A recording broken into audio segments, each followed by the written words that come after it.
भैया दरवाजा खोलो। कहीं कुछ गड़बड़ तो नहीं? अभी तुम रोना धोना बंद करो, मैं नीचे गैरेज से जाकर कुछ सामान लेकर आता हूँ। शायद दरवाजा तोड़ना पड़ेगा। मैं बाहर जाकर खिड़की पर देखता हूँ, शायद कुछ नजर आ जाए। कमल भैया, कमल भैया।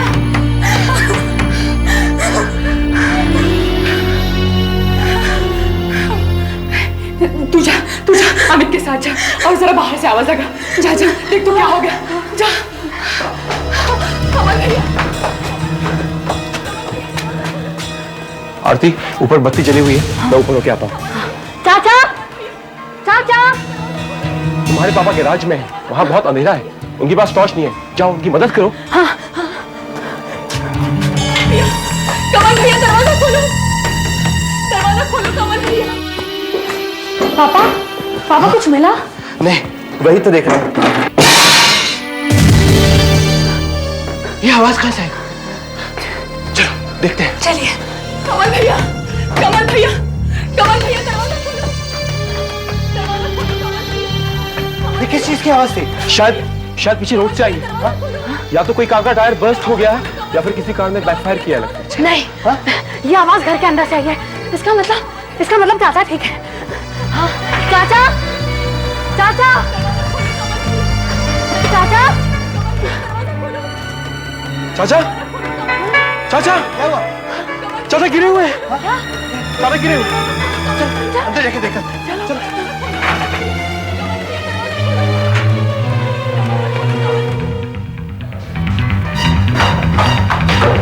हमने नीचे से देखा, वो गिरे पड़े।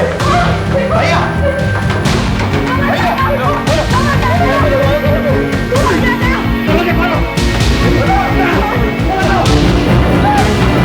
चाचा, भैया, भैया, भैया,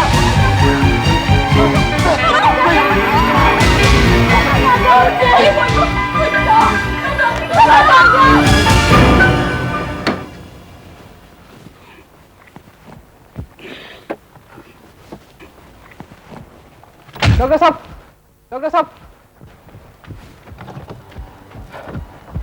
आपके लिए अर्जेंट फोन कॉल है। किसका फोन है? ग्रोवर साहब के घर से है। कमल साहब गिरे पड़े हुए हैं, वो बिल्कुल हिल डुल नहीं रहे। शायद उनको फिर से हार्ट अटैक आया है। Heart attack? और यहाँ उनको कहो कि मैं अभी वहाँ पहुँचता हूँ। और यहाँ सीआईडी वालों को भी फोन करो और उनको भी वहाँ आने के लिए कहो। सीआईडी वालों को? जो मैं कह रहा हूँ वो करो। उनको कहो कि मैंने बुलाया है, मुझे अंदेशा है कि कहीं कुछ गड़बड़ ना हो गई वहाँ।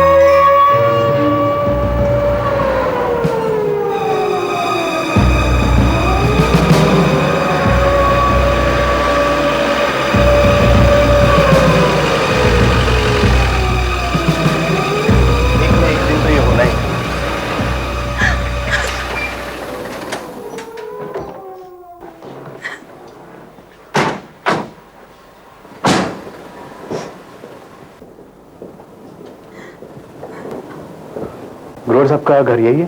जी है। हम सीआईडी ऑफिसर्स हैं। जी हाँ, यहाँ किसी की मौत हुई है? जी हाँ, मेरे बड़े भाई साहब की।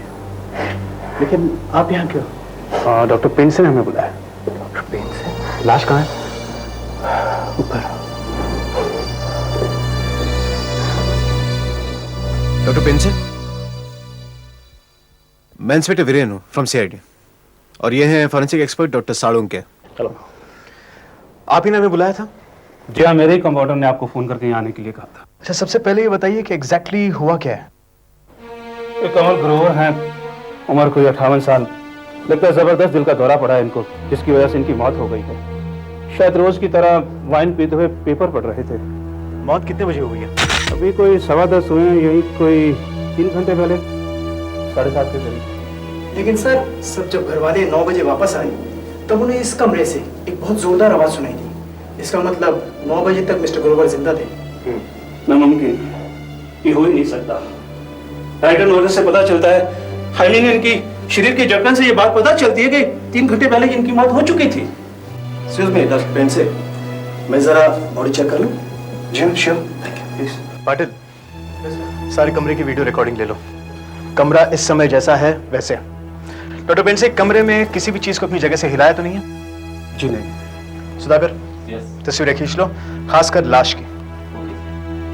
डॉक्टर साहब जी, एक बात अभी भी हमारे समझ में नहीं आई कि आपने हमें यहां बुलाया है कत्ल के केस में, और आप ही कह रहे हैं कि ये एक हार्ट अटैक है। जी हाँ, हार्ट अटैक है, लेकिन मैं फिर भी यही कहूंगा पूरे विश्वास के साथ कि यह कत्ल ही है, क्योंकि ऐसे कई जहर होते हैं जिसके खाने से दिल का दौरा पड़ सकता है, और ये केस ऐसा ही है। चलिए मान लेते हैं कि आपकी पूरी बात सही है, फिर भी आप इतने विश्वास के साथ कैसे कह सकते हैं कि ये कत्ल है? देखिए, कमल मेरा पेशेंट था, लेकिन इससे पहले वो मेरा जिगरी दोस्त था 30 साल से। हालांकि कमल को पहले 2 हार्ट अटैक हुए थे, पर वो बहुत ही माइल्ड किस्म के थे। मैंने अभी कुछ दिन पहले इनके दिल का पूरा मुआयना किया है, इसका हार्ट बिल्कुल मजबूत था। फिर तो ये एक नॉर्मल हार्ट अटैक भी हो सकता है। हाँ, हो सकता है, लेकिन मेरा दिल नहीं मानता, क्योंकि कमल को पहले 2 हार्ट अटैक जो हुए थे ना, वो अपने परिवार की वजह से हुए थे। बहुत परेशान करते थे इनके परिवार वाले इनको, मुझे कई बार कह चुके थे। ये बहुत ही लालची किस्म के लोग हैं, वो बहुत ही लालची किस्म के, इनकी मौत का इंतजार कर रहे थे वो। इसलिए मैं कहता हूँ कमल यूं ही नहीं मर सकता, जरूर किसी ना किसी ने इन्हें जहर दिया होगा। अच्छा, हाँ वीरेन, मेरे ख्याल से डॉक्टर पेंट से एकदम सही कह रहे हैं। शरीर का पूरा खून एकदम बहकर के नीचे की तरफ आ गया है, जिससे साफ पता लगता है कि मौत करीब 7:15 से 7:30 बजे के बीच होगी। और जहां तक जहर का सवाल है, इस वाइन के गिलास से तो कोई स्मेल नहीं आ रही।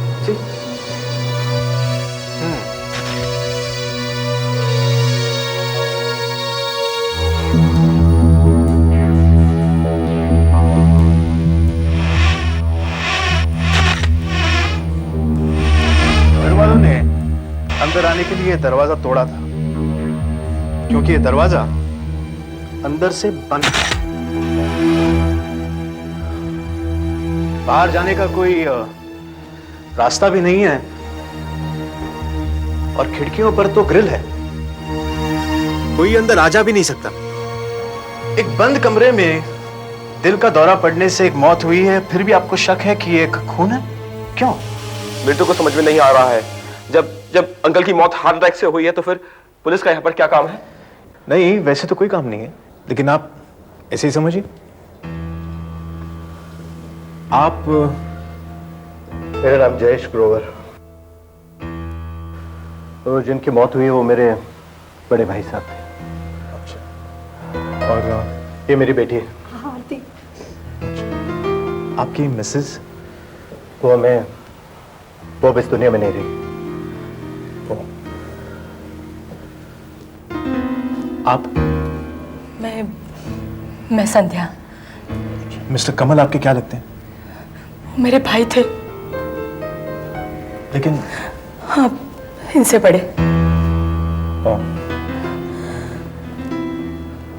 And you? मैं अमित। कमल मेरे अंकल थे, मेरे पिताजी के बड़े भाई। मेरे माँ बाप एक्सीडेंट में मारे गए थे, उसके बाद से मैं इनके साथ रह रहा था। अच्छा, आप सब यहाँ साथ रहते हैं? जी हाँ। और मिस्टर कमल, उनकी शादी? उनकी शादी नहीं हुई थी, वो अकेले ही थे। अच्छा, एक बात बताइए कि ये जब हुआ तब आप सब शाम को कहाँ थे? हम सब रिट्स थिएटर में फिल्म देखने गए थे, 6 से 9, बगल में है। क्या नाम था फिल्म का? जीना मरना तेरे संग। अच्छा, मिस्टर कमल आपके साथ क्यों नहीं गए? उन्हें फिल्म देखने का शौक नहीं था। वैसे भी उनका हर रोज का कार्यक्रम बंधा हुआ था। हर शाम 7 बजे 1 गिलास वाइन पीते थे, 8 बजे खाना खाते थे और फिर सो जाते थे। अच्छा, बड़ी अजीब बात है कि इतना बड़ा घर है, लेकिन कोई नौकर चाकर दिखाई नहीं दे रहे। हमारे पास 2 नौकर हैं, लेकिन क्योंकि आज संडे है इसलिए हमने उन्हें छुट्टी दे दी थी। अच्छा, if you don't mind, mister Kamal क्या काम करते थे? मतलब बिजनेस था या सर्विस करते थे? उनकी एक बहुत बड़ी फैक्ट्री है, सिद्धेश टेक्सटाइल्स, और बहुत अच्छी चल रही है। अच्छा, और आप सब क्या करते हैं? मैं बस अब बिजनेस शुरू करने वाला था। अच्छा, और ये मेरी लड़की कॉलेज में पढ़ती है और संध्या घर संभालती है। अच्छा। वैसे मैं लेक्चरर भी हूँ। और आप? मैं कुछ नहीं करता। हाँ?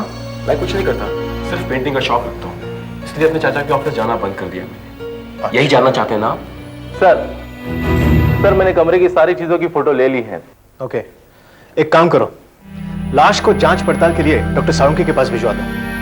तभी हमें पता चलेगा कि मिस्टर कमल की मौत सचमुच दिल के दौरे से हुई है या किसी ने उनका खून किया है। लाश मिलने से पहले घर वालों ने एक जोरदार आवाज सुनी। ये आवाज बहुत मायने रखती है। हमें यह पता लगाना चाहिए कि यह आवाज आई कहां से थी। डॉक्टर पेंसे, हेलो, सॉरी आपको इंतजार करना पड़ा। It's okay. मुझे एक बात बताइए, इन लोगों पर आपको शक क्यों है? इंस्पेक्टर साहब, आप इन लोगों को नहीं जानते। मैं इन लोगों की रग रग से वाकिफ हूं। इन लोगों का जो घर है वो संध्या, जयेश और कमल के माँ बाप के नाम है। जयेश ने कमल से 50 लाख रुपए मांगे थे अपने किसी नए बिजनेस के लिए, यह कहकर कि इस मकान में उसका भी हिस्सा है, जिसे कमल ने देने से साफ मना कर दिया था। आपका मतलब है जयेश का हिस्सा देने से इनकार कर दिया? अरे वही क्या, उससे कहीं ज्यादा पैसा दे चुका था कमल जयेश को। जयेश ने 4 बिजनेस शुरू किए थे, सब पैसा कमल ने दिया था और चारों के चारों बिजनेस डूब गए। अरे जयेश को तो शुक्र मानना चाहिए कि कमल उसे और उसकी बेटी को उस घर में रहने दे रहा था। और ये संध्या, आप मेरी तरफ देख रहे हैं? इसे कमल की मौत से क्या फायदा? इस बेवकूफ को किसी से प्यार हो गया है। प्यार हो गया तो उसमें बुरी बात क्या है? अरे वो आदमी उससे 4 साल छोटा है। जब कमल को पता चला तो वो आग बबूला हो गया। उसने संध्या को मना किया था उस आदमी से शादी करने से, धमकाया भी था। और अमित को तो कमल अपने बच्चे की तरह चाहता था। कमल की इच्छा थी कि मेरे बाद मेरा बिजनेस अमित ही संभाले, और अमित कुछ और ही बनना चाहता था, पेंटर बनना चाहता था, पेंटर। पर जब कमल ने उसे पेरिस के किसी फाइन स्कूल में भेजने से मना कर दिया था ना, तब से ये उससे नफरत करने लगा था। अच्छा, इनमें से एक आरती ही है जो कमल को सच्चे दिल से चाहती थी, और कमल भी उसे अपनी बेटी से बढ़कर चाहता था। यही एक वजह है कि कमल जयेश को बर्दाश्त करता था। इनके शरीर में कोई ऐसा जहर नहीं पाया गया जिससे हार्ट अटैक होता है। मतलब साफ है कि मिस्टर कमल जो वाइन पी रहे थे उसमें कुछ नहीं मिलाया गया। लेकिन हाँ, हार्ट अटैक अपने आप नहीं हुआ है, करवाया गया है। कैसे? बिजली के झटके से। मतलब आप ये कह रहे हैं कि इसे बिजली का शॉक दिया गया? हाँ, एक जबरदस्त बिजली का झटका जिससे इनके दिल की मसल्स बहुत जोर से धड़कने लगी और अचानक रुक गई। फिर तो शॉक से इनके बदन पर जलने के निशान होने चाहिए। हाँ है ना, ये देखो बहुत धुंधले धुंधले निशान है, क्योंकि कई बार ऐसा होता है कि निशान साफ नहीं दिखाई देते, लेकिन फिर भी ये देखो, ये नीले नीले निशान पूरी हथेली पे, उस हाथ पे भी है, देखिए पूरा हाथ जल गया है। इससे साफ पता चलता है कि इन्होंने किसी चीज को बहुत जोर से पकड़ा। सुधाकर, टेप प्ले करो जो हमने कमरे में निकाली।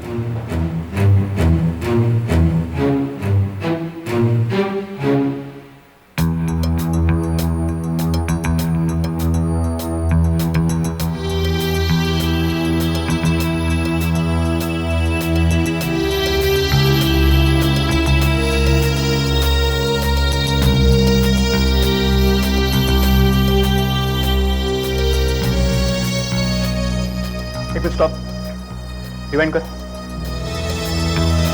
बस प्ले।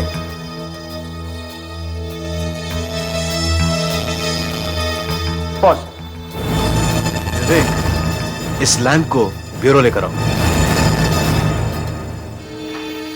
सर, ये है सर वो लैंप। गुड,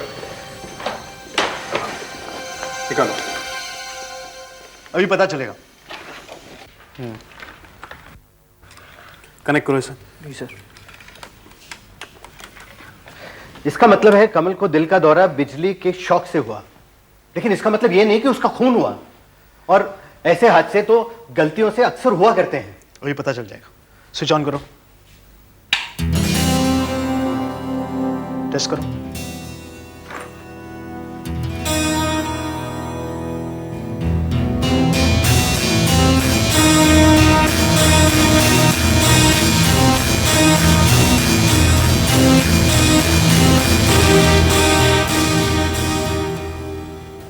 टेस्टर की लाइट ऑन नहीं हुई। एक काम करो, इसे हाथ लगा कर देखो। जी सर।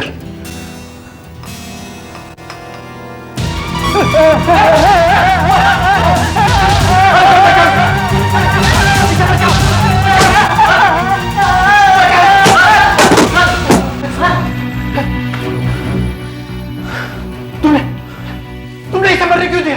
तुमने इसे बचाया क्यों नहीं? देखा, कितनी दर्दनाक मौत मिली होगी कमल ग्रोवर को, इससे आपको अंदाजा आ गया होगा। विवेक, तुम उठ सकते हो। गुड। हमें उस कमरे को एक बार फिर से चेक करना होगा। अपने ग्लव्स पहन लो, टेस्टर्स रेडी रखो। इस कमरे की एक एक चीज चेक करो। हमें यह देखना है कि किसी में बिजली का करंट लगता है क्या। Okay okay, come on.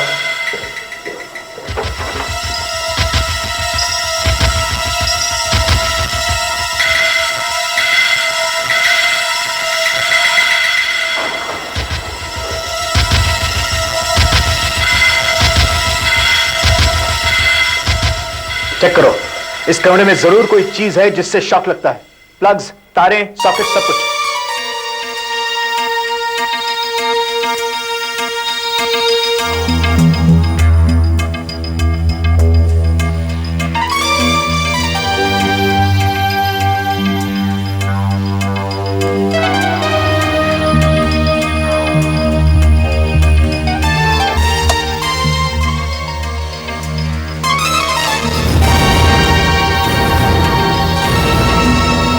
देखिए सर, रेडियोग्राम को।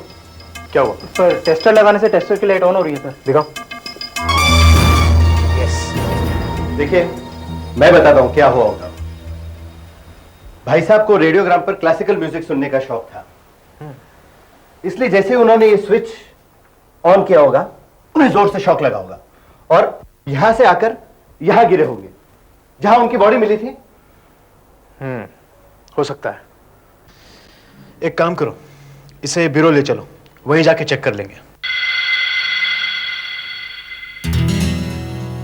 तो रेडियोग्राम यहां पर है और मिस्टर कमल की लाश यहां पड़ी थी। उन्हें यहां पर शॉक लगा और फिर वो लड़खड़ाते हुए ये 10-12 फीट का फासला तय करके यहां पर आकर गिरे और मर गए। साथ में कुर्सी भी गिर गई। लेकिन अगर उन्हें यहां शॉक लगा तो फिर उन्हें यहीं रेडियोग्राम के पास ही गिरना चाहिए था। ऐसा कैसे हो सकता है? सर ये देखिए सर, ये देखिए सर, रेडियोग्राम शॉक इसलिए दे रहा था क्योंकि इसका अर्थिंग का तार ठीक से जुड़ा नहीं है, वायर लूज है सर। और इसमें एक प्रॉब्लम और भी है सर, ये देखिए, ये बिजली की सप्लाई का तार यहां से अंदर से रेडियोग्राम की बॉडी को छू रहा है सर। ये देखिए सर, ये देखिए, इसी वजह से पूरी बॉडी में करंट आ रहा है सर। ये देखिए सर, ये बिजली की वायर का तार, इसी से शॉक लगा है। तो हो सकता है किसी ने इसे छेड़ा हो। एक मिनट, उस शाम सब लोग पिक्चर देखने गए थे, हो सकता है उनमें से किसी एक ने इस रेडियोग्राम के तार को तोड़ा जोड़ा हो, क्योंकि सब जानते थे कि मिस्टर कमल हर शाम क्लासिकल म्यूजिक सुनते हैं। तो उसने प्लान किया होगा कि वो रेडियोग्राम को छुएंगे ही, उन्हें शॉक लगेगा और उनके दिल की धड़कन रुक जाएगी। ऐसा नहीं हो सकता है सर। मिस आरती, आप आइए। क्यों नहीं हो सकता था? सर क्योंकि जब हमें चाचा की बॉडी मिली तो रेडियोग्राम पहले से ही बज रहा था। क्या कहा आपने? रेडियोग्राम बज रहा था? हाँ। लेकिन उसमें से शॉक तो लग ही सकता था। उससे तो किसी को शॉक लग ही नहीं सकता। क्यों? क्योंकि अगर रेडियोग्राम से शॉक आ रहा होता तो वो मुझे भी लगता, क्योंकि रेडियोग्राम मैंने ही बंद किया था। लेकिन ये आपने वहां क्यों नहीं बताया? सर मैं बताने ही वाले थे कि पापा ने मुझे रोक दिया। इसका मतलब है कोई हमें गुमराह करने की कोशिश कर रहा है, इस रेडियो को मिस्टर कमल की मौत का कारण बना के। और असल में मिस्टर कमल की मौत का कारण कोई और है। अब मुझे यकीन हो गया है कि ये मौत एक हादसा नहीं, कत्ल है।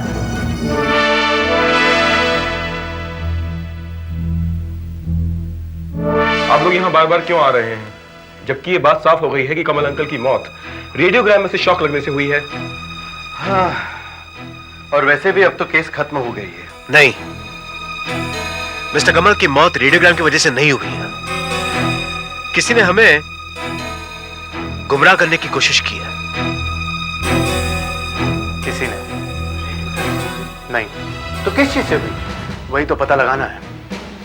हमने इस कमरे की एक एक चीज को बारीकी से चेक किया है, लेकिन फिर भी यहाँ इस कमरे में कोई ऐसी चीज है जिससे मिस्टर कमल को एक जबरदस्त बिजली का झटका लगा और जिससे उनकी दिल की धड़कन रुक गई।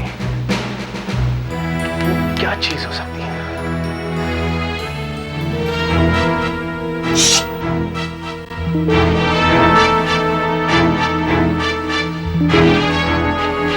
ये सीढ़ी यहां क्या कर रही है? तुम लोग यहीं रुको, मैं नीचे चेक करता हूं।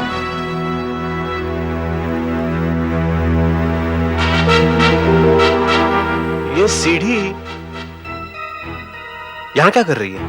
हाँ, मिस्टर कमल के कमरे के नीचे? पिछले हफ्ते यहाँ कुछ प्लास्टरिंग का काम चल रहा था, इसलिए हो सकता है ये सीढ़ी यहाँ रह गई होगी। हो सकता है, लेकिन ये भी तो हो सकता है कि किसी ने बाहर से किसी चीज से शॉक दिया। कोई भी आदमी बाहर से खुली तार अंदर छोड़कर उन्हें शॉक देकर तार को बाहर वापस खींच सकता है। बहुत आसान है। और ग्रिल भी तो है, ग्रिल में भी तो करंट छोड़ी जा सकती है।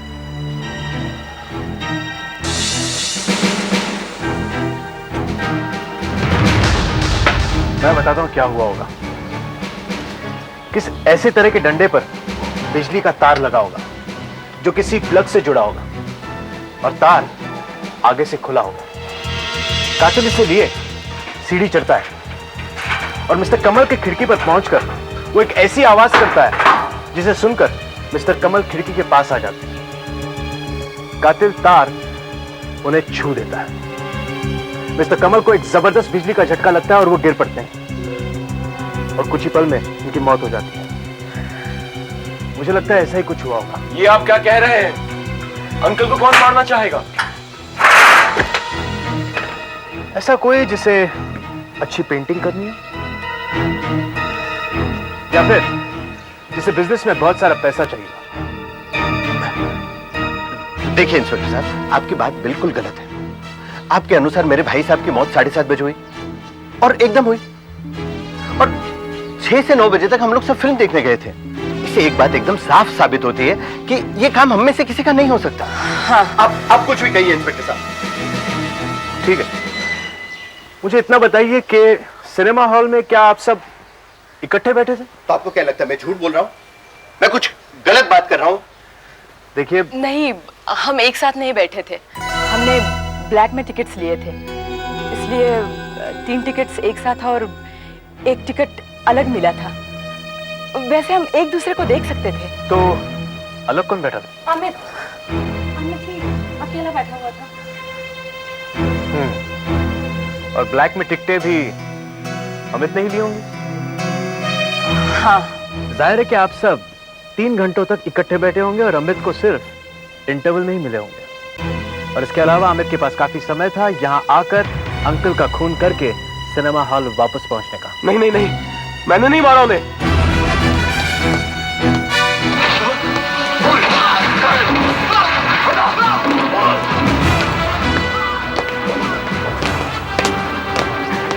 मैंने सबका कमरा यही है? जी सर। है अभी? जी सर। आइए आइए, जैसा आपने कहा था वो सब मैंने चेक किया। हमारे यहाँ जो फिल्म चल रही है जीना मन्ना तेरे संग, संडे को तो एकदम हाउसफुल गई। मुझे लगता है कि उन लोगों ने टिकट ब्लैक मिली होगी। और जरूरी नहीं है कि जो ब्लैक में टिकटें मिलती हैं वो सब साथ में हो। एक यहाँ हो सकती है तो दूसरी वहां हो सकती है। राइट। एक बात बताइए कि आपके इस सिनेमा हॉल में से आना जाना कितना आसान है? आना जाना? हाँ, मेरा मतलब है अगर फिल्म 6 बजे शुरू हो और अगर कोई 7:15 और 7:30 बजे सिनेमा हॉल में से बाहर निकलकर चुपचाप जाकर आधे घंटे बाद फिर से वापस आना चाहे तो क्या वो बिना किसी के देखे ऐसा कर सकता है? नामुमकिन। देखिए 7:45 बजे इंटरवल होता है और रूल्स के मुताबिक सभी दरवाजे इंटरवल तक बंद रहते हैं, वो भी ताला लगाकर। अच्छा, यानी अगर कोई भी बीच में जाना चाहे तो उसे आपका मेन गेट खुलवाना ही पड़ेगा। बिल्कुल। 1 मिनट, मैं अपने वॉचमैन को फोन करके बुलवाता हूं, आप उसी से पूछ लीजिए।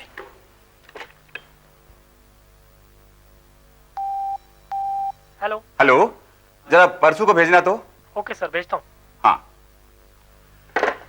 ये वॉचमैन गेट के एकदम बाहर खड़ा रहता है और सभी दरवाजे बंद रहते हैं।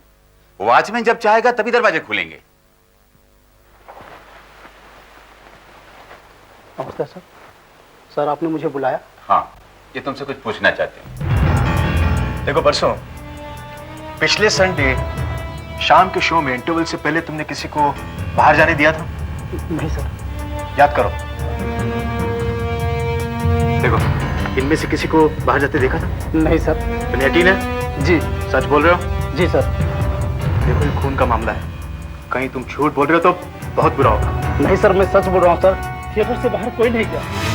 सर वो लोग 6:15 बजे घर से निकले और 9 बजे घर पहुंचे, और इसी बीच यानी कि 7:15 और 7:30 बजे के बीच मिस्टर कमल का खून हो गया। मतलब इनमें से किसी ने मिस्टर कमल का खून नहीं किया है। फिर भी इन सभी को मिस्टर कमल की मौत से फायदा तो हुआ है। हो सकता है उन्हीं में से किसी ने ये काम किसी और से करवाया। सर, आपको किसी पर शक है? हाँ, डॉक्टर पेंट से कह रहे थे कि संध्या किसी से प्यार करती है जो उससे 4 साल छोटा है, और मिस्टर कमल ने उन दोनों की शादी से इनकार कर दिया था। मुझे लगता है हमें संध्या से बात करनी चाहिए। उसे बुलवाओ ऑफिस में। आप अर्जुन को इसमें क्यों घसीट रहे हैं? किसने बताया आपको उसके बारे में? देखिए, हम आपके दोस्त से सिर्फ कुछ सवाल पूछना चाहते हैं।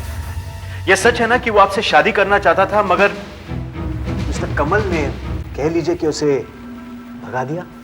देखिए, अर्जुन से मेरा जो भी रिश्ता था वो उसी दिन खत्म हो गया था जिस दिन कमल भैया ने हमें शादी की इजाजत देने से इनकार कर दिया था। सब कुछ खत्म हो चुका है, सब कुछ। हम दोनों 3 महीनों से मिले तक नहीं है, और कमल भैया की मौत खून नहीं, एक्सीडेंट है, एक्सीडेंट। और अगर कमल भैया का खून हुआ भी है तो अर्जुन किसी को नहीं मार सकता, वो ऐसा नहीं है। संध्या जी, हम बस कुछ सवाल ही पूछना चाहते हैं।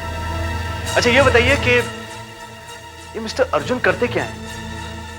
वो हम दोनों विद्यासागर कॉलेज में लेक्चरर हैं। अच्छा, और वो किस डिपार्टमेंट में काम करते हैं? मेरा मतलब क्या पढ़ाते हैं वो? जी मैंने पूछा कि मिस्टर अर्जुन किस डिपार्टमेंट में काम करते हैं। लेकिन कमल भैया की मौत से इसका क्या वास्ता? संध्या जी, सवाल का जवाब दीजिए। मिस्टर अर्जुन क्या पढ़ाते हैं? बोलिए। Electrical engineering.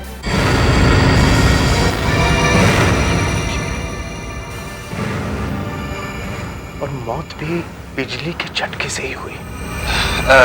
राजेश, अजय, विवेक, मैं क्लास के बाद समझाता हूँ ये तुमको। हाँ, तुम लोग अभी जाओ।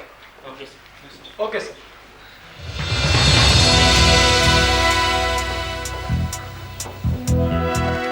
मैं जानता हूँ आप लोग यहाँ क्यों आए हैं, संध्या के भाई की मौत के सिलसिले में, है ना? तो संध्या से आपकी बात हो ही गई? हाँ, मगर मैं हैरान हूँ आप लोग पहले नहीं आए मेरे पास।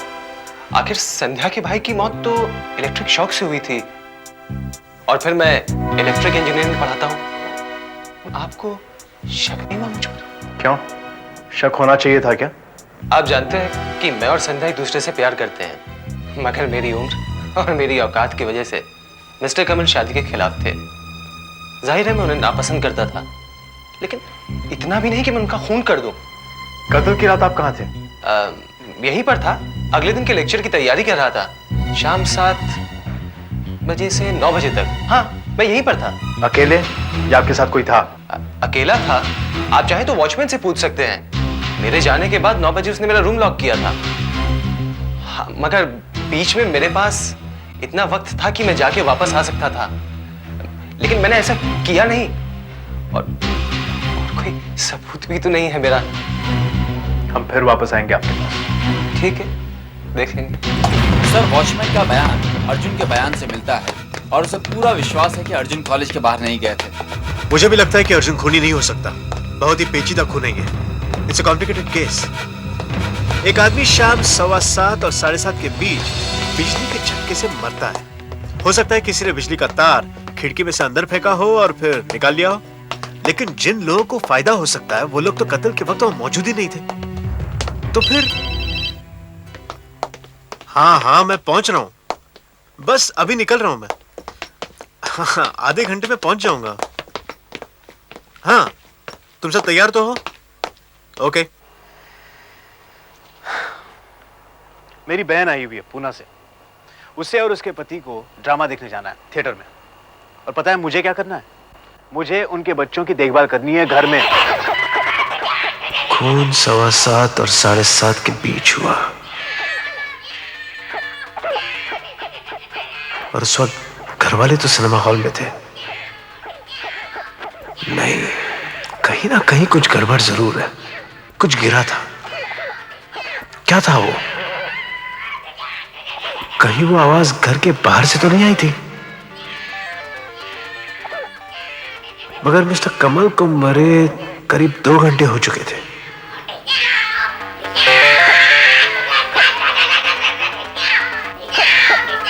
अरे आवाज कम करो मोनू मीनू, आवाज कम करो। मैं समझने की कोशिश कर रहा हूँ कि खून के वक्त वो आवाज कहां से आई थी।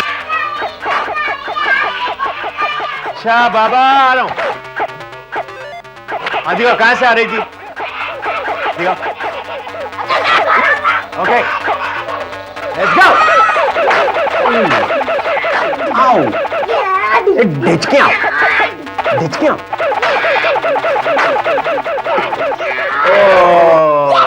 नो, अब बस जाओ। हाँ बाबा, बैठ रहा हूँ, बैठ रहा हूँ।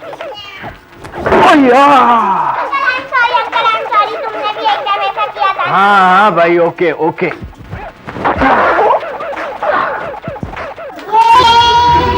कुर्सी, वो आवाज कुर्सी गिरने की होगी, क्योंकि कमल ग्रोवर की लाश के पास वो कुर्सी गिरी हुई थी। जरूर ये उसी की आवाज थी। रेडी मीनू? आज के बाद कुर्सी कभी गिराना नहीं, बहुत गंदी बात है। Okay, but by the way thank you. मालूम पड़ गया कि आवाज किसकी थी।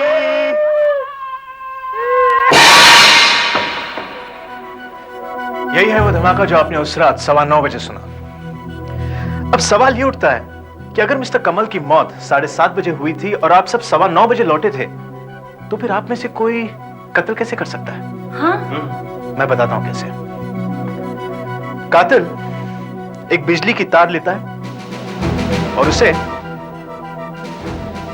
इस कुर्सी में यहां बांध देता है। कुर्सी लोहे की है और इसका दूसरा कोना स्विच में लगा देता है और फिर तार को वो छुपा देता है ताकि कोई इसे देख ना सके।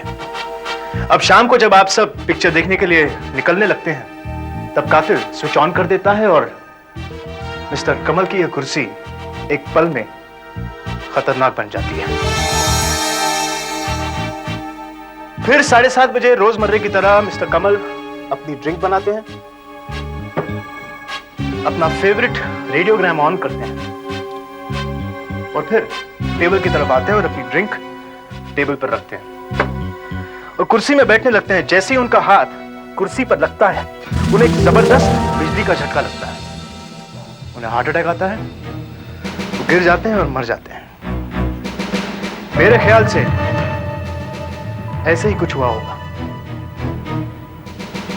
लेकिन कातिल ने ये तार खींचा कहां से? बताता हूं।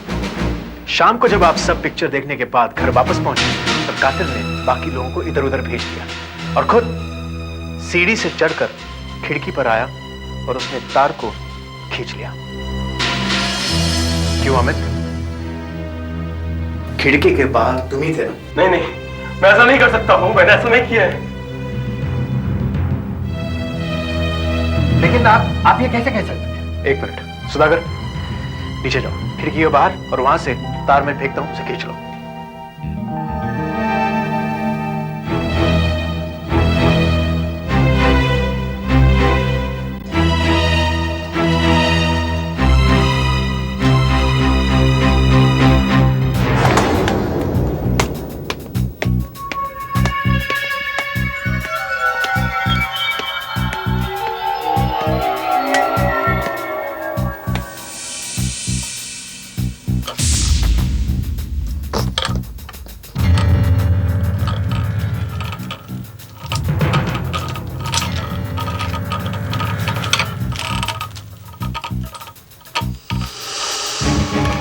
हाँ खींचो।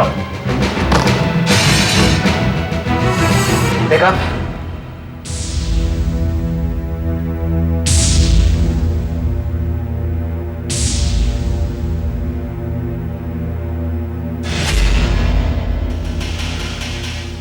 ये क्या किया तुमने? मैं चाचा जी का खून नहीं किया है। मैं कसम खाता हूँ मैंने उनका खून नहीं। बोलता है, शर्म नहीं आती तुम्हें? आस्तीन का सांप निकला तू? एक मिनट। शायद मुझसे कोई गलती हो गई है। तार यहां से नहीं खींची गई थी। तो फिर कहां से खींची? तार यहां से खींची गई थी। लेकिन वहां तो दरवाजा था बंद। हाँ बंद। विवेक, एक काम करो, तार को यहां से निकालो और लेकर कारपेट के नीचे से दरवाजे लेके जाओ। कभी कहते हैं तार वहां से खींची थी, कभी कहते हैं वहां से खींची थी। एक बात बोलो। अमित बाहर खड़ा था, उसी ने खींचा है। इंतजार कीजिए एक मिनट। विवेक, हरी आप कारपेट के नीचे से ले जाओ दरवाजे तक, दरवाजे के बाहर। इंतजार करो मतलब क्या? यहाँ किसी का खून हुआ है और ये बड़ी बड़ी अटकनें लगा रहे हैं। विवेक, हो गया? दरवाजा बंद कर लो।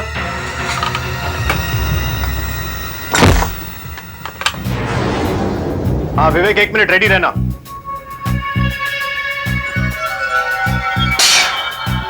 हाँ अब खींचो। देखा, यकीनन तार बाहर से ही खींचा गया था। मैं बताता हूं क्या हुआ होगा। कातिल ने आने के बाद बाकी सबको इधर उधर भेज दिया और तार खींचने की कोशिश की, लेकिन तार आसानी से निकला नहीं। जब उसने जोर लगाया तब तार निकला, लेकिन कुर्सी गिर गई और फिर उसने तार को फटाफट कहीं छुपा दिया।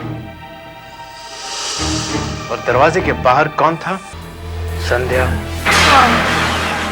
हाँ, क्योंकि मैं अर्जुन से शादी करना चाहती थी।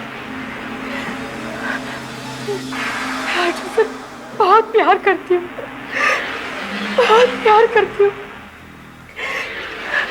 लेकिन कमल भैया ने इनकार कर दिया, क्योंकि इस घर में उनकी मर्जी चलती थी।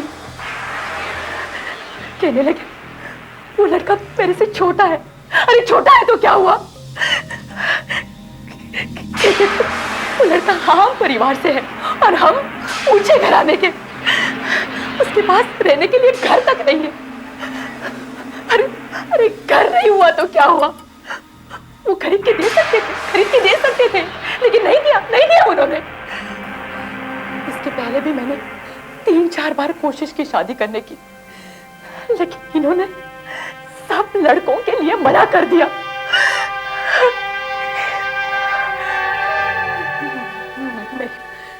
मेरी उम्र निकली जा रही है।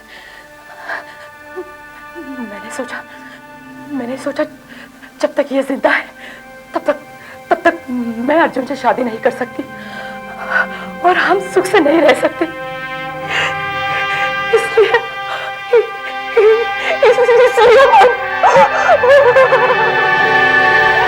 कोई पास के गांव वाला बच्चा लगता है, शायद दीवार फांद के आ गया होगा। जल्दी डॉक्टर को बुलाओ, जल्दी को। अच्छा हुआ तुम थे, वरना न जाने क्या हो जाता।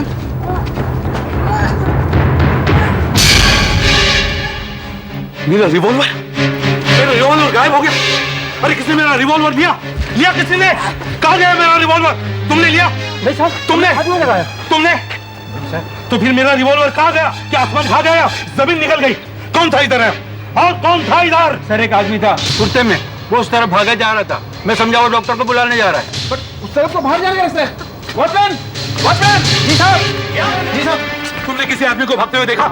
आप कुर्ता पहने हुए? हाँ साहब, एक आदमी अभी इधर भागा था। मेरे को समझ में नहीं आया वो क्यों ऐसे जा रहा है। हाँ। स्कूटर भी फुल स्पीड पर भगा कर ले गया। स्कूटर था उसके पास? वो आदमी कैसे दिखता था? 30-35 के आसपास होगा, सांवला सा था, नीले रंग का स्कूटर था। नीले रंग का स्कूटर? अच्छा, वो यहाँ कैसे आया? तुमने उसे अंदर आने दिया होगा ना? क्या वो क्लब का मेंबर था? कौन था वो खंडेलवाल साहब से मिलने को आया था साहब। ये खंडेलवाल कौन है? विजय खंडेलवाल हमारे यहाँ काम करता है, पर वो तो छुट्टी पर है। फैमिली को लेकर लोनावला गया हुआ है। लोनावला? तुम्हें पता है वो कहाँ मिलेगा? किसी होटल या लॉज में ठहरा होगा, वो तो पता नहीं।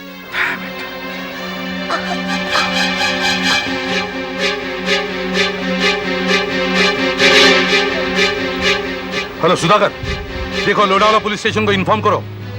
वहां के हर एक होटल और लॉज में चेकिंग करो। विजय खंडेलवाल नाम है आदमी का, फैमिली के साथ है। मुझे चाहिए वो, अर्जेंट।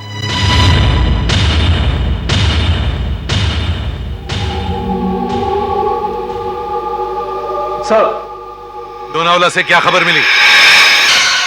सर अभी तक तो कुछ भी पता नहीं चला है सर। इंस्पेक्टर माइकल वहीं है, जैसे ही उसे कुछ पता चलेगा वो हमें इन्फॉर्म कर देगा।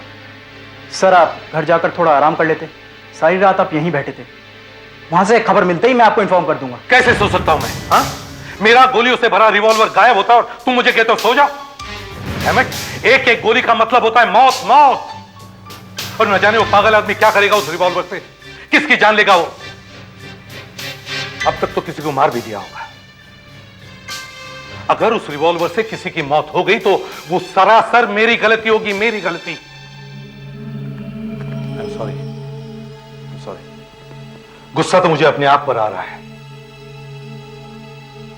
पुलिस वाले की सबसे कीमती चीज होती है उसका सर्विस रिवॉल्वर, और मैंने अपने रिवॉल्वर को आज तक किसी को छूने तक नहीं दिया और वो अचानक गायब हो गया। मैं इतना परेशान हूं मैं बता नहीं सकता।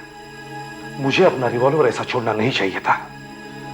गलती मेरी थी, मेरी थी। सर इसमें आपकी क्या गलती है? आपने तो एक डूबते हुए बच्चे को बचाया है। आखिर उसको क्या जरूरत पड़ी? उसका इरादा क्या था? Hello sir, Michael here. Sir Vijay Khandelwal मिल गया। क्या? खंडेलवाल मिल गया? कहाँ? होटल सवेरा में सर। अच्छा, अब कहाँ है वो? मेरे पास ही खड़ा है। फोन दो उसे। लो, एसीपी साहब से बात करो। एसीपी साहब, विजय खंडेलवाल बोल रहा हूँ सर। हाँ मिस्टर खंडेलवाल, कल आपका कोई दोस्त आपसे स्प्रिंगडेल क्लब में मिलने आया था। उसकी उम्र 30 या 35 के आसपास, सांवला रंग और नीले रंग का स्कूटर है उसके पास। हमें उसके बारे में सारे डिटेल्स चाहिए। सर ऐसा तो मेरा कोई दोस्त नहीं है। नीला स्कूटर। जरा ठीक से सोचिए, वो आपसे मिलने आया था, इसका मतलब है आप उसे जानते हैं। ऐसा कोई दोस्त शायद परेश होगा सर। वो ये परेश कौन है? सर परेश कुमार। वैसे ये मेरा कोई दोस्त नहीं है। सालों पहले हम लोग कॉलेज में इकट्ठा पढ़ते थे। अभी कुछ दिन पहले मुझे बस स्टॉप पर मिला था, नीले रंग का स्कूटर चला रहा था। उसी ने मुझे लिफ्ट दी थी। उसके बारे में आप और कुछ जानते हैं? रास्ते में थोड़ी बहुत बातचीत हुई थी। नौकरी की तलाश में घूम रहा था। मुझसे कहने लगा कि मेरे क्लब में कोई जगह खाली हो तो मैं उसकी मदद करूं। अच्छा, तो क्लर्क आदमी है सर, इसी सिलसिले में मुझसे मिलने आया हूं। कहाँ रहता है वो? बरसों बाद मिला था। ज्यादा डिटेल में तो मुझे कुछ मालूम नहीं है, बस इतना जानता हूँ फनसवाड़ी में मंदिर के पास सर कहीं रहता है वो। फनसवाड़ी? ठीक है, हमें फनसवाड़ी जाना होगा। अगर यही परेश कुमार क्लब में नौकरी मांगने गया था तो उसने मेरा रिवॉल्वर चुराया क्यों? क्यों?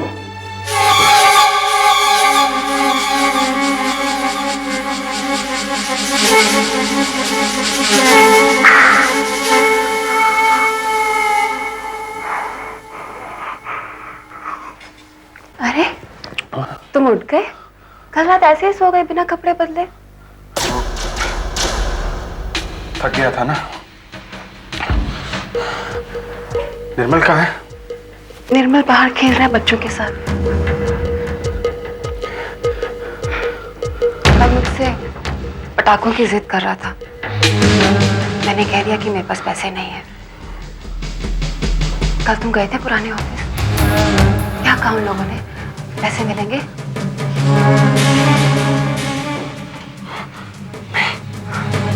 अच्छा, वो नए क्लब के ऑफिस गए थे? नौकरी की बात करी परेश। खंडेलवाल मिला ही नहीं। पर तुम चिंता मत करो। हाँ? चिंता मत करो, चिंता मत करो। मैं अभी कैसे ना करूं मैं चिंता?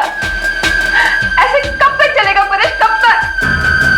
तुम्हारी नौकरी छूटे हुए इतने महीने हो गए, उसके पैसा अभी तक मिले नहीं है और नई नौकरी तुम्हें मिल नहीं रही है। तुम्हें पता है दिवाली सर पर आ गई है। बच्चे के लिए हम नए कपड़े और पटाखे भी नहीं खरीद सकते। चुप। तेरा तो बस रोज का ही रोना है, शुरू हो जाती है बस, रुकती ही नहीं। क्या क्या क्या करूं मैं? कंपनी का दिवाला ही निकल गया मेरा। कह रहा हूं ना, चिंता मत करो, सब ठीक हो जाएगा। कल का दिन बहुत अच्छा था। तुम्हें नौकरी मिल गई परेश? नौकरी तो नहीं मिली, पर कुछ और जरूर मिल गया है। बस अब हमारी सारी मुसीबतें दूर हो जाएंगी। अभी तुम यहां से जाओ। नहीं, बस अभी जाओ, मुझे अकेला छोड़ दो। जाओ जाओ जाओ जाओ।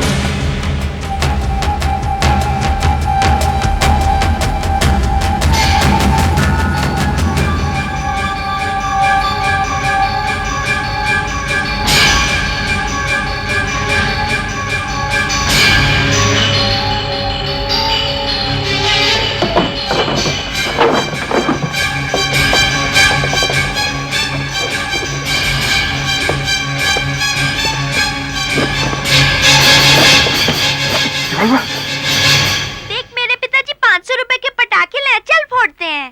देख मेरे पिताजी ने भी मेरे लिए एक अच्छी चीज लाई है। अच्छा दिखा। हाँ दिखा दिखा। क्या हुआ परेश? ये सब क्या कर रहे हो? पागल तो नहीं हो गए तुम? क्या कर रहे हो ये सब? इससे मेरा कुछ सामान रखा था। कहाँ है? क्या सामान? इसमें रखा था मैंने। क्या सामान रखा था? मुझे कुछ समझ में नहीं। तुम क्या बात कर रहे हो? वो डब्बा किसने खोला? तुमने खोला? नहीं खोला। निर्मल कुछ देख रहा था यहाँ पे। पटाखों के लिए पैसे देख लो, तो कुछ रखवा को वही लेके गया होगा। मुझे नहीं पता। कहाँ है?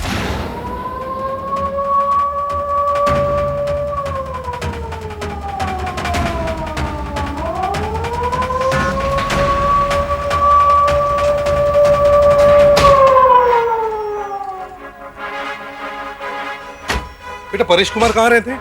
वहाँ वहाँ मेरे डैडी रहते हैं। वो तुम्हारे डैडी हैं? हाँ। Good boy. वो घर में है? हाँ। थैंक यू बेटा।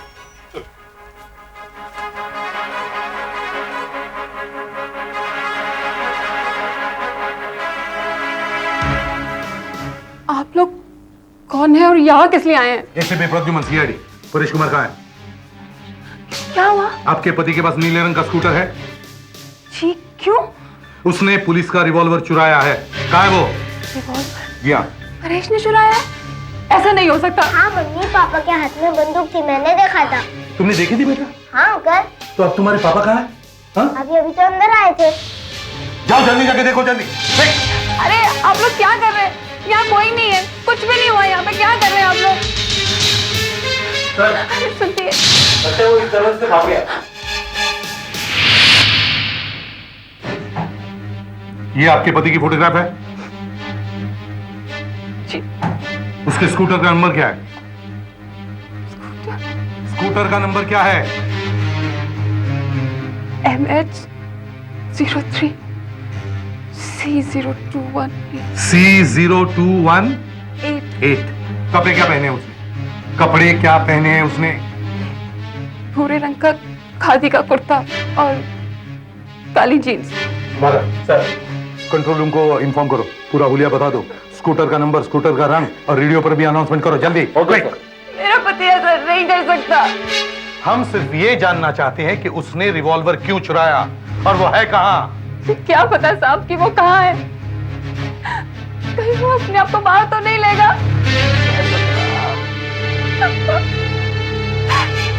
मेरी वजह से ही हुआ है। मैं खामोखा उनके पीछे पड़ी रहती थी। अरे क्या हुआ? कमीने ने पैसे नहीं दिए तो? कौन कमीना? किसने पैसे नहीं दिए? परेश गोल्डन प्लांटेशन वालों के क्लर्क का काम किया करता था।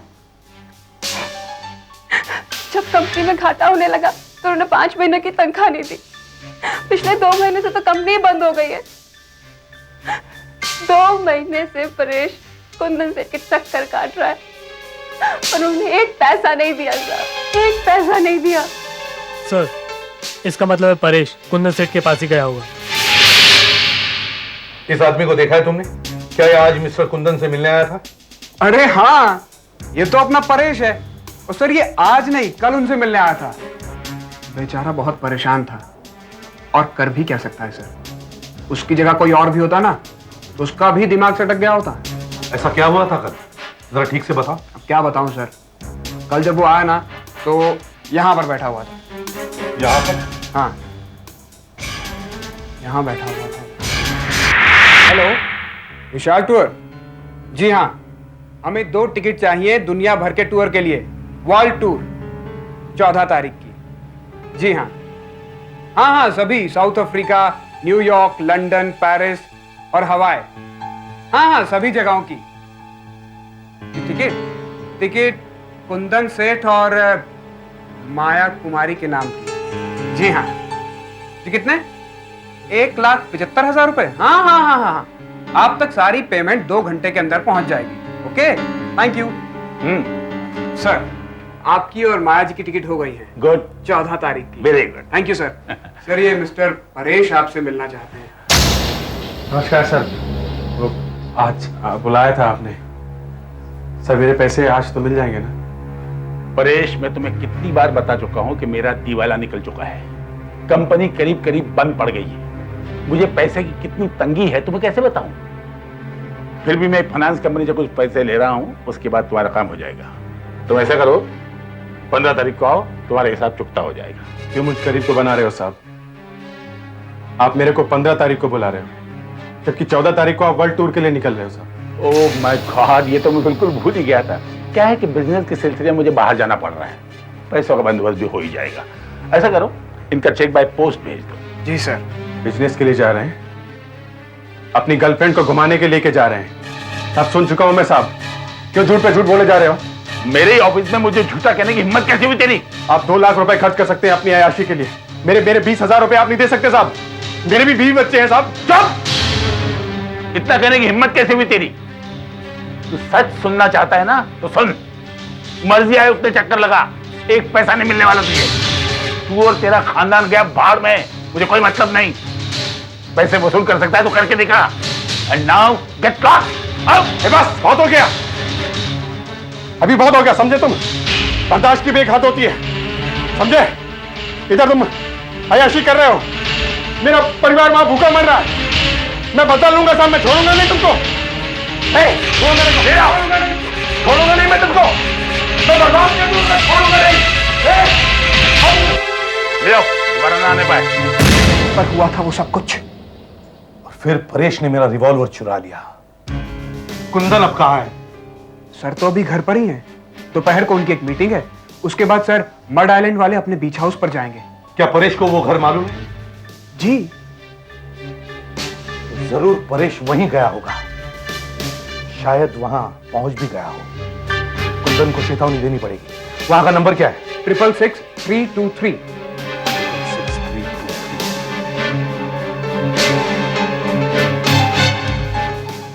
बिजी है। उनके पास सेल फोन है तो, लेकिन अभी उनके पास नहीं है, खराब हो गया था, ठीक करने के लिए दिया हुआ है। घर का एड्रेस क्या है, जल्दी बताओ। 18 ग्लोरी मैंशन, एसवी रोड, खार। घर में और कोई है? उनके साथ उनकी बहन रहती है, मिस चंदा, और उनका नौकर भी है, रामू। मगर साहब तो 1 घंटा पहले ही चले गए हैं। 1 घंटा पहले? हम तो लगातार फोन कर रहे थे, फोन एंगेज आ रहा था आपका। तो फिर फोन पर कौन बात कर रहा था? वो तो चंदा बिटिया थी, साहब की छोटी बहन। वो कहाँ गई? वो भी बाहर गई है। और साहब कहाँ गए तुम्हें मालूम है? हाँ, साहब मड आइलैंड गए हैं किसी खास मीटिंग पे, वहां से वो अपने हाउस जाएंगे, 2 दिन बाद आने को कह गए। वहां का पता और टेलीफोन नंबर मालूम है? हाँ। जल्दी बताओ। हाँ, 714-221, और पता है वो पारिजात विला, मछुआ मारो के बस्ती के पास। साहब के जाने के बाद उनसे कोई मिलने आया था, कुर्ता और जीन्स पहने हुए, नीले रंग के स्कूटर पर? हाँ, आया था। कौन? साहब के ऑफिस का ही कोई आदमी था। साहब के जाने के 20 मिनट बाद आया था, कुछ पेपर में साइन करवाने थे, कहता था बहुत जरूरी कागजात है। तुमने साहब के बारे में तो कुछ नहीं बताया ना उसको? मैंने बता दिया। साहब गलती हो गई क्या? वो तो ये भी पूछ रहे थे कि कौन सी गाड़ी में गए हैं। मैंने कह दिया लाल कलर की एक्स्ट्रा थी। साहब कोई बात है क्या? नहीं, बाद में बताता हूँ। चलो मड आइलैंड।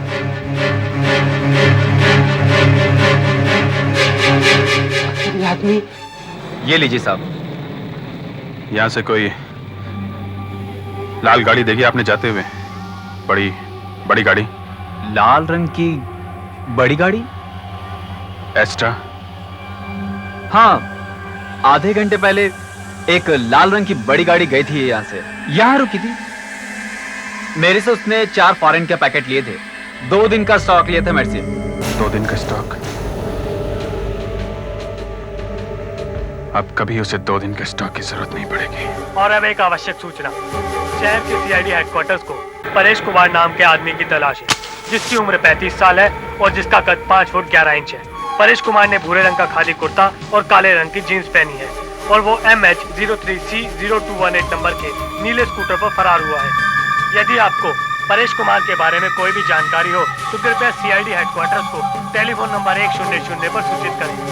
परेश कुमार को पकड़ने की या उससे उलझने की कोशिश बिल्कुल ना करें, क्योंकि उसके पास पिस्तौल है और वो बहुत ही खतरनाक है। रुक यहाँ पे। तू वही है ना, अभी रेडियो पे बताया था, वही है ना तू जिसकी सीआईडी को तलाश है? हाँ वही है। सीआईडी अब मुझे तलाशी करती रह जाएगी। मेरा नाम हुलिया जानकर क्या कर लेगी सीआईडी? कुछ नहीं। लेकिन अब तुमने मुझे पहचान लिया है। नहीं, अब तुझे मरना पड़ेगा। Hello, control calling ACP Pradyuman. हाँ, एसीपी प्रद्युमन यार, बोलो कंट्रोल रूम। सर, इस वक्त आप कहाँ पर हैं? हाँ, मड आइलैंड रोड पे। अच्छा, परेश कुंदन की कुछ खबर चली? सर, मड रोड से अभी एक खबर आई है। अक्सा बीच से करीब 1 किलोमीटर पहले परेश कुमार के हुलिये के आदमी ने जगदीश कोल्ड ड्रिंक हाउस के आदमी पर अपनी गन से अटैक किया है। Over. Jagdish cold drink house? ठीक है, हम वहाँ पहुँचते हैं। Over. Jagdish cold drink house, sir जल्दी। ये कुंदन कहाँ गायब हो गया? उसका तो कोई नामो निशान ही नहीं दिख रहा है। कहाँ गया होगा?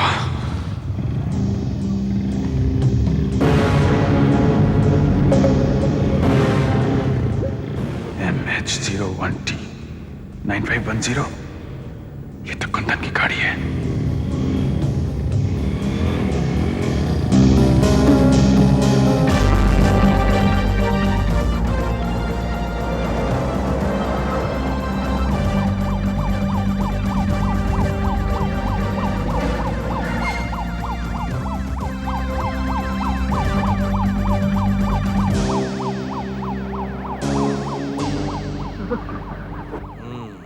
छोटी सी खरोंच है, ठीक हो जाएगी। अच्छा बताओ, क्या हुआ? साहब वो बोलो। आदमी आया था साहब, जिसके बारे में रेडियो पे बताया था ना। हाँ, वो यहाँ पे आया था दुकान पे मेरी। अच्छा। मेरे पास से बीड़ी ली और वो मेरे को पूछा कि यहाँ से लाल गाड़ी बड़ी वाली गई क्या? लाल गाड़ी गई क्या? हाँ, फिर? बड़ी वाली। मैंने उसको बताया हाँ गई करके। फिर उसने बीड़ी मांगी मेरे पास और साहब वो रेडियो पे बताया उसके बारे में। हाँ, तो मैंने उसको बोलो आगे क्या हुआ? पहचान लिया साहब मैंने उसको। फिर? तो उसने रिवॉल्वर निकाला, पिस्तौल निकाला और देखो कितना पिस्तौल से वार किया साहब। हाँ, देखो। ठीक हो गया। अच्छा सुनो, रो मत, बोलो आगे क्या हुआ? और उसने ये देखो, ये रस्सी से हाथ पैर बांध दिए साहब, मेरे हाथ पैर बांध दिए उसने।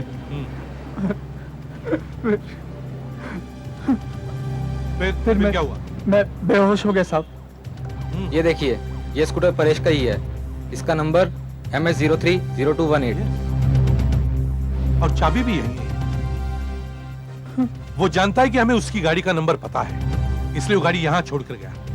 लेकिन वो गया कैसे? साहब वो मेरी मोटरसाइकिल लेके गया साहब। तुम्हारी मोटरसाइकिल?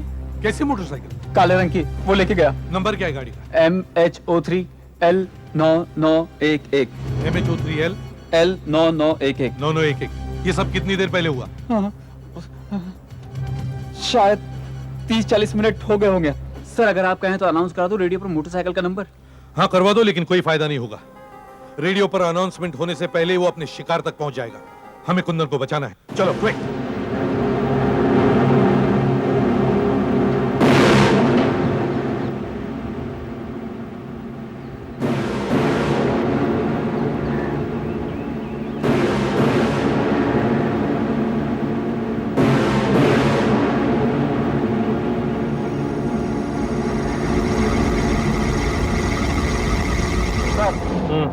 ये परेश एक मामूली सा कलर की तो है, उसे तो रिवॉल्वर चलाना भी नहीं आता होगा। किस जमाने की बात कर रहे हो सुधाकर? आजकल तो बच्चा बच्चा जानता रिवॉल्वर कैसे चलता है। इसलिए मैं एक काम करके रखता हूँ, अपने रिवॉल्वर में 6 के बदले सिर्फ 4 गोलियां लोड करके रखता हूँ। पहला और दूसरा चेंबर खाली, यानी कि पहला और दूसरा खाना खाली, ताकि अगर रिवॉल्वर चलाई तो पहली 2 गोलियां चलेंगी ही नहीं, समझे?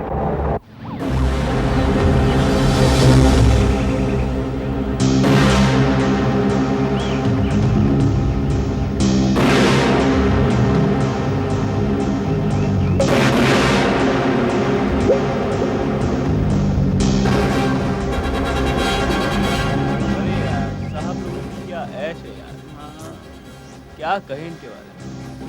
गाड़ी है, बंगला है, क्या जिंदगी है। होता है। अरे साहब आ गए, चलो। ट्रेन चली गई, उसके बाद लोग अपने अपने घर जाते हैं ना। एक आदमी वहीं पे खड़ा प्लेटफॉर्म पे हंसे जा रहा है। लोगों ने पूछा बड़ी बात क्या है, हंस क्या रहे हो? कहता है गाना मुझे था, वो चला गया, वो तो मुझे छोड़ने आया था।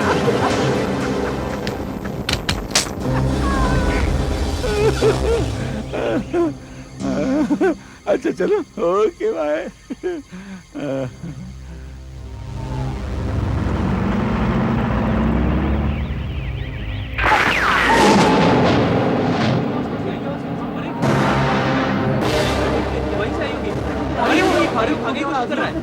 अरे वो गन जा रहा है वो। अरे वो बाइक में निकल रहा है, पकड़ नहीं पाएगा।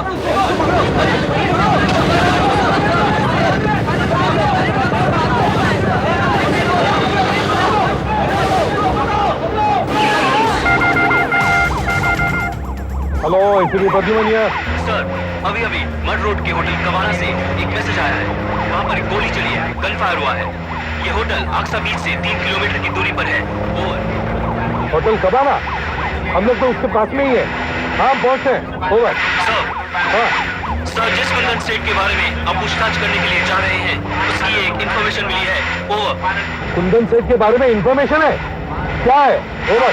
सर, इंफॉर्मेशन है, कुंदन सेठ ने कवाना रेस्टोरेंट में थोड़ी देर पहले खाना खाया और एक मीटिंग भी की। ओवर। कुंदन सेठ होटल में था जब गोली चली? यस सर, वो वही था। ओवर। ठीक है, हम लोग पहुंचते हैं वहां। सुधाकर, जल्दी पास। क्या हुआ साहब? यहाँ एक जोर से आवाज हुई, पटाखे जैसी। हम लोग अंदर से बाहर निकले तो देखा एक आदमी मोटरसाइकिल पे भागा हुआ जा रहा था। शायद यही कहीं से गया होगा वो।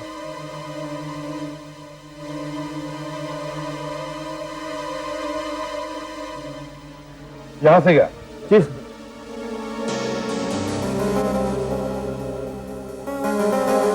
मोटरसाइकिल?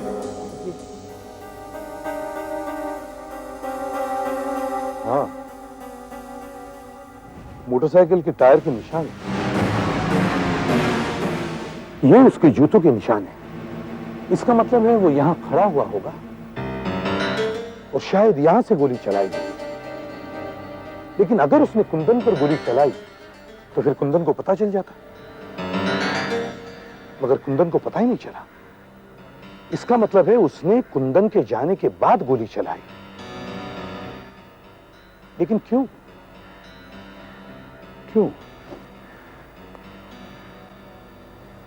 गोली का निशान? गाड़ी में से स्क्रू ड्राइवर या रॉड लेके आना जल्दी।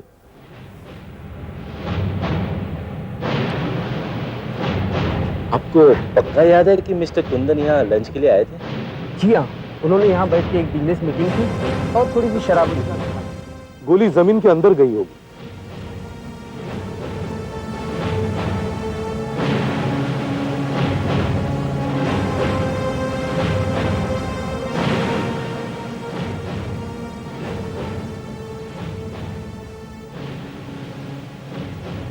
ये देखा,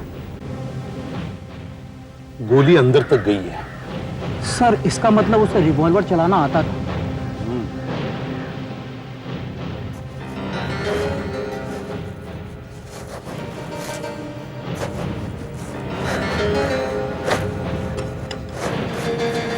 देखा, गोली ने मिट्टी का क्या हाल कर दिया है। अगर ये गोली किसी इंसान को लग जाए तो उसका क्या हाल होगा।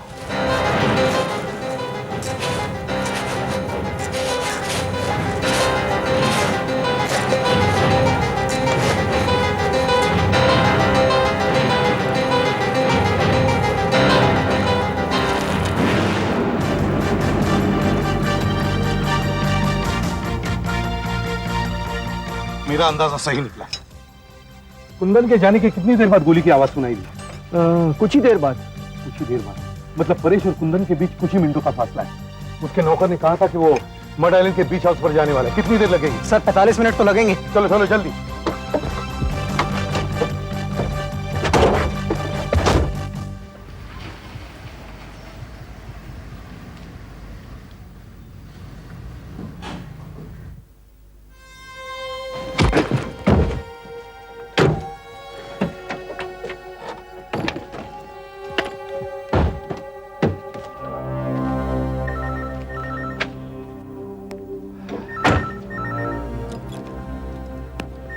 फोन की घंटी बज रही, जाओ जल्दी दरवाजा खोलो। इस वक्त कौन हो सकता है?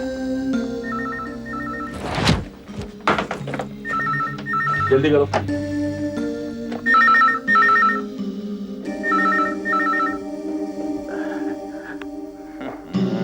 बंद हो गया।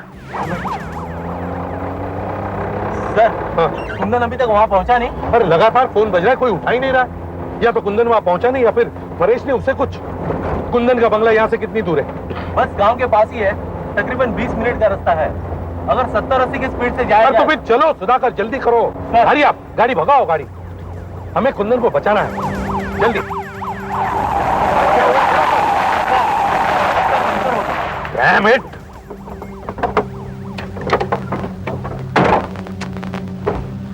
Damn it! ये टायर भी अभी पंक्चर होना था। जल्दी करो, कितनी देर लगेगी? 10 मिनट लगेंगे सर। 10 मिनट? जल्दी करो, हरिया। 10 मिनट में तो कुछ भी हो सकता है। ना जी साहब, पिछली बार जब हम यहाँ आए थे तो जाने से पहले मैंने काफी स्टॉक छोड़ रखा था विस्की का। कैसे गायब हो गया पता नहीं?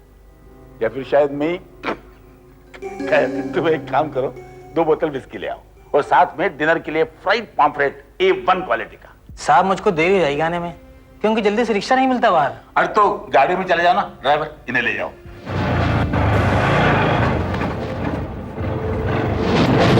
मोटरसाइकिल की आवाज इस समय यहाँ कौन हो सकता है? जरा देखो तो। देखता हूँ साहब। तुम भी।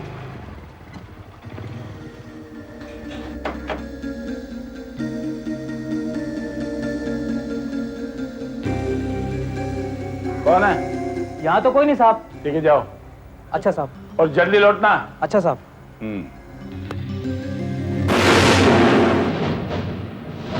कम ऑन हरी अप, और कितनी देर लगेगी?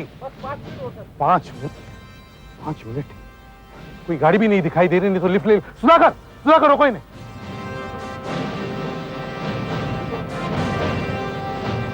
प्लीज देखिए, आप हमें अपनी गाड़ी दे सकते हैं? क्यों?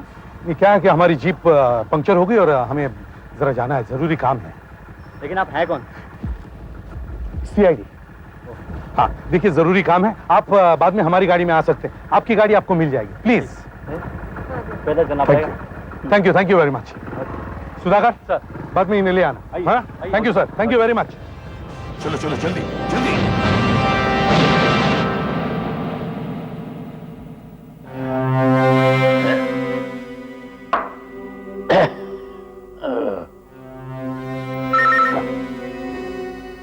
ट्रंग ट्रंग ट्रंग ट्रंग। वाह क्या म्यूजिक है। ट्रंग ट्रंग। अबे अब चुप हो जा।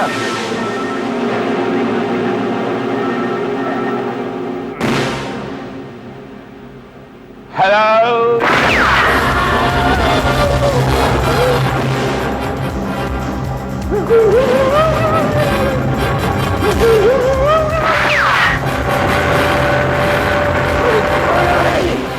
क्यों मेरे पीछे पड़े हो यार?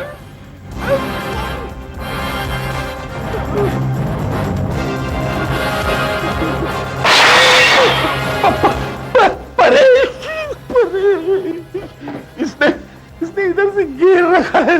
मुझे मुझे मुझे इस गेट से निकल जाना चाहिए।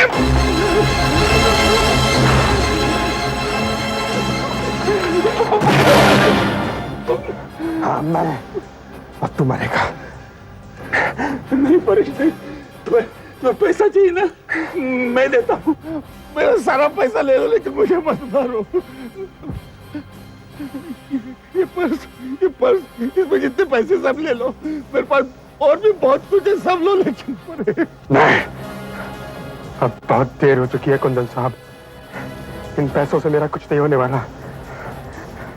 जो दुख तुमने मुझे दिए हैं वो मिटाए नहीं जा सकते। मुझे समझने की कोशिश करो परेश, मेरी जान लेने से तुम्हें कुछ नहीं मिलेगा। जब एक बेटा अपने बाप से दिवाली के पटाखे मांगता है और बाप उसे नहीं दे पाता, तो जो दुख होता है ना, वो तुम नहीं समझ सकते। सिर्फ एक गरीब बाप ही समझ सकता। तू पूरी दुनिया का सफर तय करना चाहता है ना? ठीक है, अब मैं तुझे एक बहुत ही लंबे सफर पर भेज रहा हूं, जहां से तू कभी वापस नहीं आ सकता। रुक जाओ परेश, रुक जाओ। तुम वही आदमी हो ना जो कल स्विमिंग पूल पर थे? हाँ परेश, वो रिवॉल्वर जो तुम्हारे हाथ में वो मेरा है, मेरे हवाले कर दो परेश। नहीं, इस आदमी को जीने का कोई हक नहीं है। देखो तुम अपनी बंदूक फेंक दो, वरना मैं गोली चला दूंगा। मैं इसे मार कर ही मरूंगा। विवेक, रिवॉल्वर नीचे। परेश, परेश देखो मेरे पास कुछ नहीं है, मेरा रिवॉल्वर तुम्हारे पास है परेश। मैं तुम्हें रिक्वेस्ट करता हूं, तुम उसे छोड़ दो, रिवॉल्वर मुझे दे दो परेश। नहीं, आपको मालूम नहीं इस आदमी की वजह से मुझ पर क्या बीती है। परेश मैं जानता हूं तुम्हारे से बहुत गलत हुआ है, लेकिन अब जो तुम करने जा रहे हो वो और भी गलत है परेश। तुम नहीं समझोगे परेश, मैं सब समझता हूं, मैं भी बाल बच्चों वाला आदमी हूं परेश। तुमने जिंदगी का बड़ा सफर तय किया है परेश, लेकिन परेश याद रखो, उस ट्रिगर और मौत के बीच सिर्फ 1 इंच का फासला है, सिर्फ 1 इंच का। अगर तुमने ट्रिगर दबा दिया तो तुम जेल में सड़ते रहोगे जिंदगी भर। मैं उसकी परवाह नहीं करता। परेश, परेश सोचो परेश, सिर्फ 1 इंच, 1 इंच परेश, सिर्फ 1 इंच। परेश, तुम्हारी बीवी एक खूनी की बीवी कहलाएगी, तुम्हारा बेटा एक खूनी का बेटा, तुम्हें फांसी भी हो सकती है परेश। परवाह नहीं, मैं इसको नहीं छोड़ूंगा। परेश, परेश तुम कुंदन को मारोगे ना तो वो अकेले नहीं मरेगा, तुम्हारी बीवी भी मरेगी और तुम्हारा बेटा भी मरेगा परेश। परेश मेरी बात सुनो परेश, रिवॉल्वर नीचे करो परेश। नहीं परेश, रिवॉल्वर नीचे करो। नहीं परेश, रिवॉल्वर नीचे करो परेश। परेश, रिवॉल्वर नीचे करो। परेश, रिवॉल्वर नीचे करो। परेश, रिवॉल्वर नीचे करो। परेश,